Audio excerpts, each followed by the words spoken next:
যারা সব সময় আস্তাগফিরুল্লাহ পড়ে তাদের রিজিকের কোনো টেনশন হয় না, রিজিক নিয়ে তাদের আর কোনো চিন্তা থাকে না। আল্লাহ নবী নূহ আলাইহিস সালাম যিনি ওনার জাতিগোষ্ঠীকে বলেছিলেন ফাকুলতু আস্তাগফিরু রাব্বাকুম ইন্নাহু কানা গাফফারা, তোমরা বেশি বেশি ইস্তেগফার পড়ো, তিনি ক্ষমাশীল।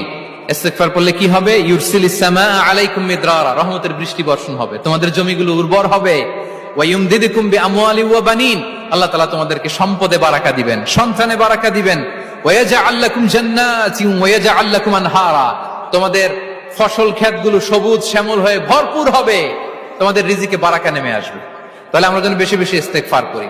বিষ্ণু ঈসা ইসলাম বলেছেন মান লাযামাল ইস্তিগফার জাআলাল্লাহু লাকুম মিন কুল্লি দিকিন মাখরাজা ওয়া মিন কুল্লি হাম্মিন ফারাজা ওয়া ইয়ারযুকহু মিন হাইসু লা ইয়াহতাসিব, যে সব সময় ইস্তেগফার পড়ে তার কোনো টেনশন থাকে না, তার জীবনে দুশ্চিন্তা আসে না, আর এমন জায়গা থেকে আল্লাহ রিজিকের বন্দোবস্ত করে যেটা সে কল্পনাও করে নাই। সুবহানাল্লাহ বিহামদি। আমরা যেন বেশি বেশি ইস্তেগফার করি। আস্তাগফিরুল্লাহ এটা হচ্ছে ভেরি শর্ট ফর্ম অফ ইস্তেগফার, অথবা পড়তে পারেন আস্তাগফিরুল্লাহ আল্লাযী লা ইলাহা ইল্লা হুয়াল হাইয়ুল কাইয়্যুম ওয়া আতুবু ইলাইহি। সাইয়্যিদুল ইস্তেগফার মুখস্থ আছে না আমাদের? এটা যেন বেশি বেশি পড়ি।